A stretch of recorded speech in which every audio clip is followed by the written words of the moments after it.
Hello बच्चों, दिया गया प्रश्न इस प्रकार से है, निम्नलिखित में से कौन एक कृषि भूमि परितंत्र का अभिलक्षण है? मुदा जीवों की अनुपस्थिति, अपतरणों की अनुपस्थिति, न्यूनतम आनुवंशिक विविधता, परितंत्रिक अनुक्रम। इस प्रश्न की मुख्य अवधारणा है इस प्रश्न की मुख्य अवधारणा है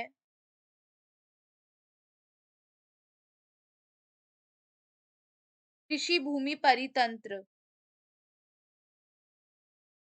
कृषि भूमि परितंत्र जिसे हम प, जिसे हम कृत्रिम परितंत्र भी कहते हैं। क्या कहते हैं? कृत्रिम परितंत्र भी कहते हैं, क्योंकि यह मानव द्वारा बनाए निर्मित किया गया है। इसके दो मुख्य लक्षण होते हैं। एक होता है न्यूनतम विविधता।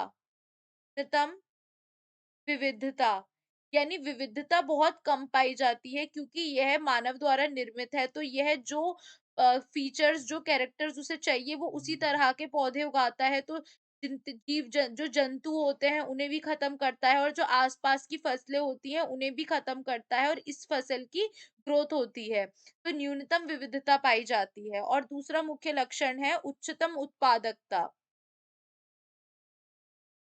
उच्चतम उत्पादकता यानी कि जो हमें चाहिए उसकी जो उत्पाद है वो बहुत अच्छी तरह से होती है। तो यहाँ कह रहा है हमसे, पहला, मुदा जीवों की अनुपस्थिति, तो यह मुख्य लक्षण नहीं होगा। वो इसलिए क्योंकि इस तरह का वो किसी और भूमि पर भी पाया जा सकता है। दूसरा है अपतरणों की अनुपस्थिति, भी गलत है। न्यूनतम आनुवंशिक विविधता, यह सही है। परितंत्रिक अनुक्रमण जो है ये भी मानव द्वारा निर्मित होता है, लेकिन यह भी इसका मुख्य लक्षण में नहीं आता है। सही उत्तर क्या हो जाएगा हमारा? विकल्प सी।